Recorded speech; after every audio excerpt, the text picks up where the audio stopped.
Joy. Malappuram DCC അധ്യക്ഷൻ. മലപ്പുറത്തെ തവനൂരിലാണ് ജോയ് മത്സരിച്ചത്. മുസ്ലിം ലീഗ് ആഗ്രഹിച്ച സീറ്റായിരുന്നു തവനൂർ.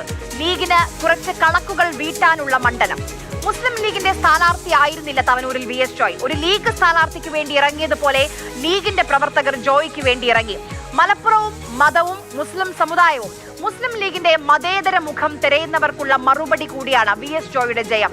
നിങ്ങൾക്ക് ഓർമ്മയില്ലേ, തദ്ദേശ തെരഞ്ഞെടുപ്പ് ഫലം വന്നതിനു ശേഷം സജി ചെറിയാന്റെ ആ പ്രസ്താവന? മലപ്പുറത്ത് ജയിച്ചവരുടെ മതം പറഞ്ഞത് സംസ്ഥാനത്തെ ഒരു മന്ത്രിയായിരുന്നു അന്ന്. ഇതാദ്യമായിട്ടല്ല കേട്ടോ. 95-ൽ AK ആന്റണി തുരൂരങ്ങാടിയിൽ മത്സരിച്ചപ്പോഴും ലീഗ് ഇതുപോലെ തന്നെയായിരുന്നു. തവനൂരിലെ ജയം മതം പറയുന്നവർക്കും തിരയുന്നവർക്കുമുള്ള മറുപടിയാണെന്ന് VS ജോയ് തന്നെ പറയുന്നു. എന്നെ സംബന്ധിച്ച് പറഞ്ഞാൽ പാണക്കാട് സയ്യിദ് സാദിഖ് അലി ശിഹാബ് തങ്ങൾ നൽകിയ പിന്തുണ ഒരിക്കലും മറക്കാനാവാത്തതാണ്. അദ്ദേഹം മുസ്ലിം ലീഗിൻ്റെ ഒരു യോഗത്തിൽ അദ്ദേഹം പറഞ്ഞത് തന്നെ മുസ്ലിം ലീഗ് തെരഞ്ഞെടുപ്പിൽ UDFൻ്റെ ഭാഗമായി 27 സീറ്റിലല്ല മത്സരിക്കുന്നത്, 28 സീറ്റിലാണ്.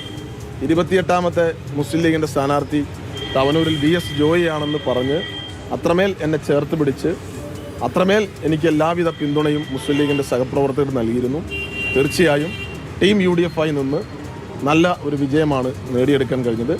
എല്ലാ കാലത്തും ഓർക്കപ്പെടാൻ കഴിയുന്ന ഒരു വിജയമായി ഓർത്തിരിക്കാൻ കഴിയുന്ന മനോഹര വിജയം സമ്മാനിച്ച വോട്ടർമാർക്ക് നന്ദി പറയാം.